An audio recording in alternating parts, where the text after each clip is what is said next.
大家好，我係 Emily，歡迎你收睇英國生活快報。今日係1月7號，一齊了解今日英國最值得你知道嘅幾件事同天氣。黑客威脅直逼政府核心，稅務 NHS 成重點目標，官方全面反擊。近200班機出事，希斯路最嚴重，利物浦跑道一度封閉。Storm Gerrity 殺到，全英進入冰封警戒，橙黃警告齊發。或成今冬最危險寒。英國政府怒斥 X 平台 Grok 生成裸體 Deepfake， 未成年都受害。BB 奶粉出事啊 ！Nestle 緊急回收 SMA 多款配方或含耐熱毒素，垃圾危機爆發。英國雪災連垃圾都收唔到，超過50萬戶受影響，街頭或者堆滿垃圾。以上係今日嘅重點資訊。喺講天氣之前 ，Emily 想求大家一個小鼓勵。如果你覺得呢啲英國生活情報幫到你，請記得撳埋訂閱同埋開啟通知。你哋嘅每一對手支持，都係我每日開咪嘅最大動力。多謝大家先。好，即刻睇埋今日嘅天氣。英國大部分地區天氣狀況以寒冷潮濕為主。今日英國大部分地區將持續受寒潮影響，普遍氣溫偏低，北部同埋高地地區甚至持續有雪與冰凍天氣。目前全國仍然有雪同埋冰天氣警告喺效力中，並有局部積雪同埋結冰路面風險。日間最高氣溫約1攝氏度至4攝氏度，夜間最低氣溫約乎1攝氏度至0攝氏度。整體嚟睇，全英氣溫相當低，高地同埋北部可能更加寒冷，南部城市如倫敦可能略高，但仲喺冬季標準之下。今日全國風力將屬中等偏強至強風水平，尤其喺開放地區同沿海地區，風速有可能達到平均風速每小時15到30公里，約9到18英里每小時，陣風可達每小時35加公里，約22加 mph。強風加上低溫，會比體感溫度更為刺骨。外出請做好保暖，並注意風寒影響。多地仍然喺結冰同埋積雪警告中，特別係喺蘇格蘭高地、北愛爾蘭與威爾斯北部地區，當局提醒避免非必要出行，並注意交通安全。英國暴雪持續發威，全國交通系統幾乎被逼到極限。根據最新綜合航班追蹤資料報導，今次雪災導致全英多個機場合共接近200班航班出現問題，包括取消同大規模延誤。約41班航班被正式取消嘅，約152班航班出現延誤。受影響最嚴重嘅係倫敦 Heathrow Airport。單一機場錄得大約8班取消，超過80班航班延誤。除咗希斯路，多個地區性機場同樣陷入混亂。Liverpool John Lennon Airport 跑道一度因積雪過厚被迫暫停運作。Edinburgh Airport 平均航班係延誤係接近30分鐘。London City Airport 多班短途航線取消或者延誤，唔止空中交通啦，咁嚟。英國多條鐵路線亦都係因為路軌結冰同積雪，出現減班、停駛甚至臨時關閉情況，大量乘客被困車站。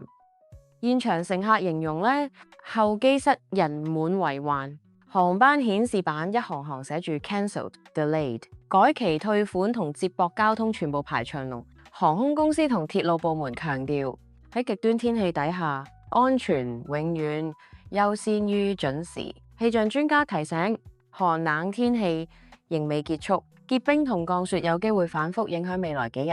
交通混亂情況短期內未必可以完全恢復正常。當局呼籲市民出發前必須查清航班狀況，留意最新鐵路通告啦，就非必要行程應盡量延後。黑客威脅直逼政府核心，稅務 NHS 成重點目標，官方全面反擊。英國政府正式出手，應對一場睇唔到但極危險嘅戰爭——網絡攻擊。根據 GovUK 最新公佈，政府推出一個全新嘅網絡行動計劃 Cyber Action Plan， 目標就係一個保護英國最重要嘅公共服務系統。今次計劃重點防守嘅包括稅收系統啦、政府部門同埋 NHS 醫療保健系統啊。因為近年黑客攻擊次數持續上升，而且攻擊手法越嚟越專業，官方數據就指出就話英國公共部門每年面對數以萬計嘅網絡攻擊嘗試。醫療同稅務系統屬於最高風險目標嘅，一旦系統被入侵，影響可能遍及全國民生。咁政府表示，今次會加大資源投放，包括升級防火牆啦、即時監測系統啦，同埋提升政府部門員工嘅網絡安全應變能力。官員形容呢個計劃唔只係防守，而係要建立一個更有韌性、更難被攻破嘅數碼政府。簡單講一句，如果網絡戰已經開打，英國唔會再被動捱打。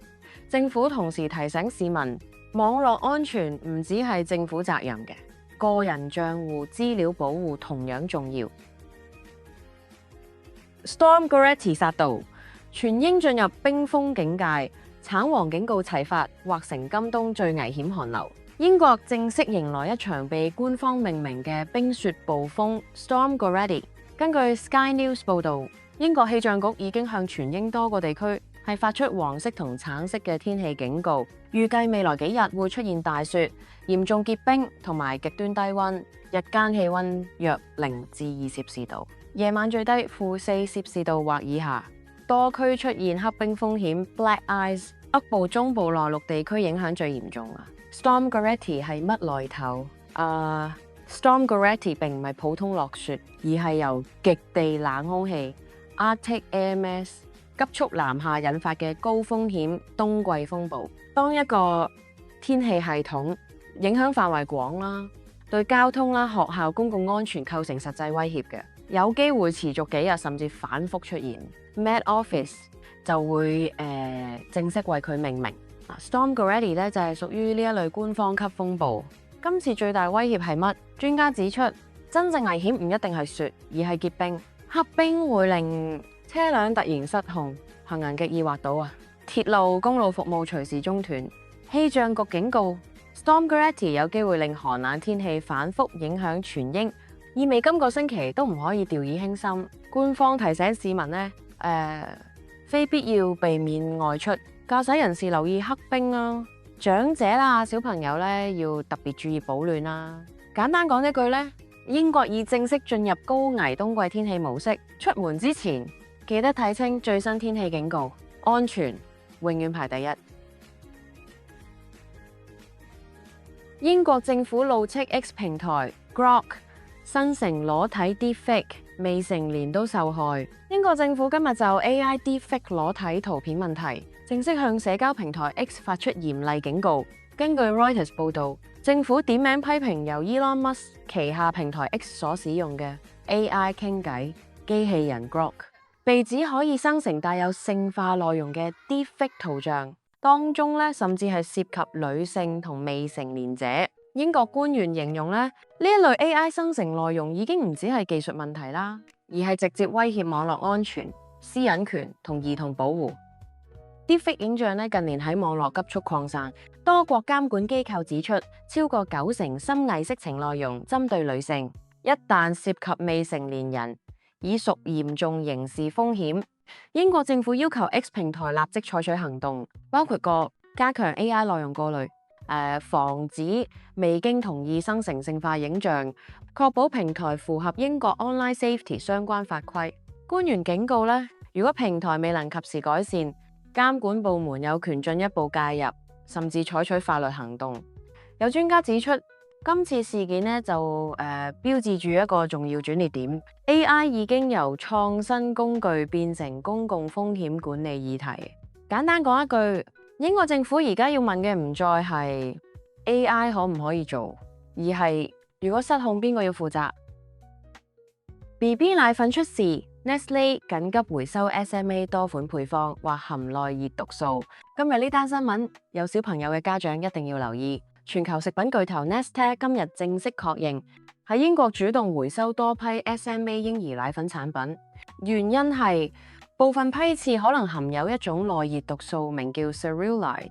呢種毒素有咩風險呢？根據官方資料一旦 BB 攝入，可能引發嘔吐啊、腹痛啊，甚至腸胃不適症狀。而最關鍵係呢種毒素就算經高溫沖奶，都未必可以完全消除。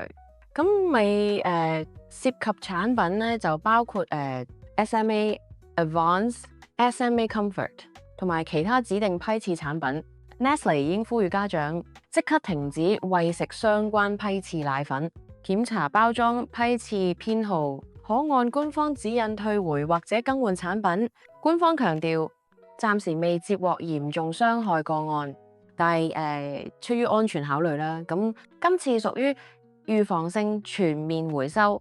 溫馨提示家長，如果小朋友近期出現反覆嘔吐啦、肚痛啦、精神差啦，應即刻求醫，同時告知醫生曾食用嘅奶粉品牌。垃圾危機爆發，英國雪災，連垃圾都收唔到，超過50萬戶受影響，街頭或者堆滿垃圾。英國惡劣天氣持續發威，而家連倒垃圾都變成一個問題啊！根據最新報道咧，就話受大雪、結冰同路面安全風險影響，全英多地垃圾收集服務被迫暫停或者延誤，受影響住戶數目超過50萬戶。最新情況重點話，超過50萬戶家庭垃圾未能如期清理，多個地方政府暫停垃圾車出動啦。主要原因係路面黑冰啊、陡坡啊、結冰啊。垃圾車體積大、重量高，一旦打滑咧就係後果嚴重。多個市政部門表示，呢個決定並非效率問題，而係基於工人同居民安全考量，尤其係喺斜路同埋住宅小街啦。垃圾車行駛風險極高，有居民反映就垃圾已經堆積多日啦，部分地區成條街嘅垃圾桶未清空，擔心引發衛生同老鼠問題。地方政府回應指，咁一旦天氣好轉，道路安全改善咧，會盡快恢復服務。部分地區亦都考慮加班補修，避免垃圾長期積壓。官方提醒市民咧，垃圾桶先暫時收好啦，避免將垃圾擺出街。